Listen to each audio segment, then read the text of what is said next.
This video is brought to you by StoneAgeGamer.com. It's where you can pick up cool items like the Power-Base Mini Converter. It's where you can play Sega Master System games on your Sega Genesis. So be sure to check out StoneAgeGamer.com. Link below.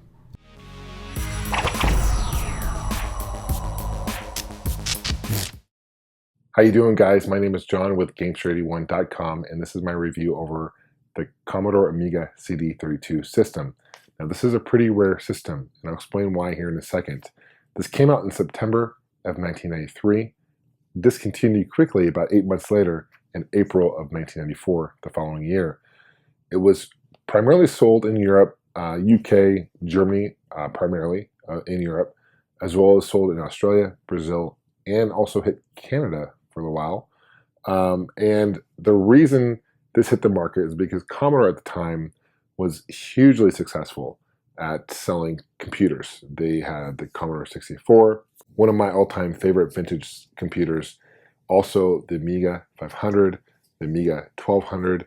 A lot of people are really fond of both those computers. Those computers seem to be really, really popular in Europe. Very, very successful line by Commodore. But they saw that they had dominance in pretty much the computer market, but that was really only 50% of the share. They saw that there was an opening, an opportunity to make a home console. They saw how successful the Mega Drive was in Europe and all over the world. They saw what Nintendo was doing. And what Commodore claimed in their advertisements when this first came out was that it's the first 32-bit CD system to hit the market ever. That's not necessarily the case, because in Japan, the FM Towns Marty hit in Japan about 7 months prior. This does have both a 32-bit bus, internal and external, while the FM Towns Marty only really has a 16-bit. So technically it is a true 32-bit console, and it retailed in the UK, for example, for around £250 when it came out in the early 90s. And what this basically is a stripped down Amiga 1200 computer. There is a port in the back that you can add. You can get an extension. You could have extensions that would read VCDs, video CDs, which is kind of predates the DVD, for example. It would also read even CDI games, which is kind of cool. And you can also get, floppy disk drive. You can get a hard disk drive. You can get a printer. You can basically turn this into a full-fledged computer, Amiga 1200 computer, which is awesome. And it's got a 9-pin port, so you're able to use other controllers. You can even use a Mega Drive or a Genesis controller. You can use the Amiga mouse, which is awesome. And even though most of these consoles you'll find today are PAL, this version right here, for example, is NTSC, because this is the Canadian version, and these are a little bit more rare, hard to find.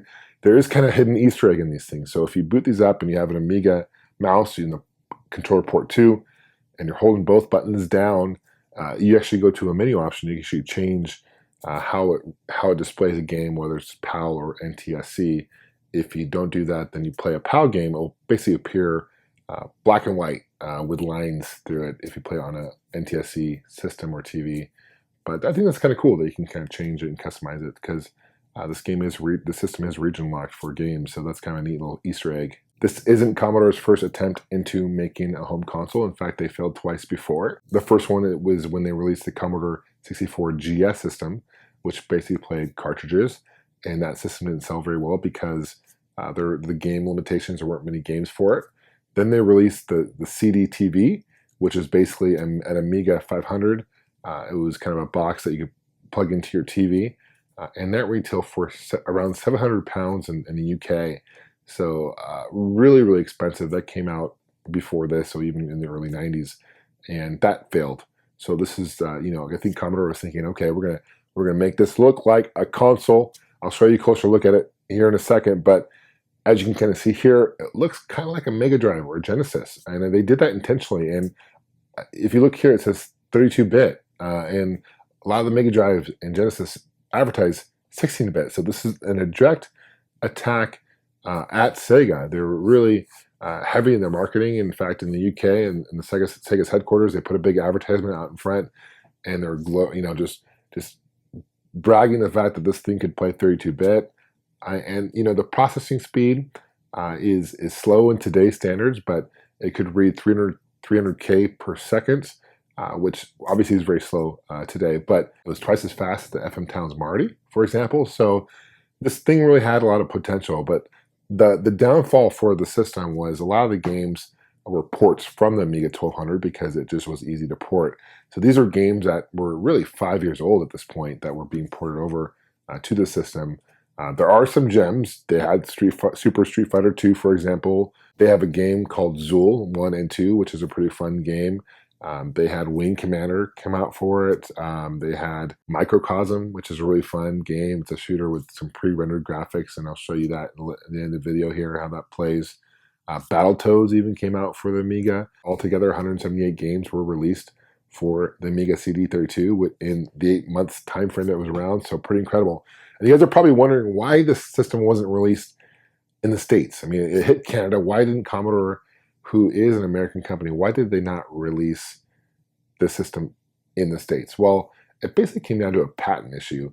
There's a hold up or hang up with a certain patent that they'd used in this, and they basically owed the company $10 million to do that. And Commodore was going to release and had full intentions of releasing the system in the States. However, they went bankrupt quickly after it was released. In fact, they went bankrupt 7 months after the release of the system, and they couldn't afford the $10 million to pay for the patent rights. And obviously, it didn't really see much. Now, there were some systems that were shipped from Canada to the States through mail order that got across the border or whatever. But there was a big warehouse in the Philippines that they had all the stock. They were going to plan on shipping it from the Philippines to the States. It was all ready to go. And unfortunately, it just never saw the light of day. And a lot of those systems that were actually used for various reasons, they use them for, the London use them for terminals, for computers. There are some that were used for slot machines later on. So they kind of reused some of the hardware for various purposes later on in the 90s. So now what I'm going to do is I'm going to show you a closer look at the system itself. I'm going to show you the controller, which is probably the biggest downfall for the system. But as I mentioned, you could play a Genesis controller, you can use a Mega Drive controller, you can use a Sega Master System controller, an Atari 2600 controller if you really want to. It's not going to work very well, but any 9-pin controller, it will work for this. But I have to warn you that the mapping of the button mapping doesn't always match up right. So even if you use a Genesis controller, some of the action buttons may not work. So just be aware of that. But the controller is definitely very unique and probably one of the most unique gaming controllers you'll find. After that, I'm going to show you some quick gameplay of some games. You can get an example of kind of what the system looked like. I personally think the Amiga CD32 had a huge potential. Unfortunately, it just never really got off to a great start from the beginning with Commodore. I think it was kind of a last-ditch effort to really push us out for the holiday season and just never did very well. Too much competition in the market. But definitely, I think it's definitely a big, important part of gaming history. And let's take a closer look at the system, and then we'll see some gameplay. Here is a closer look at the system itself.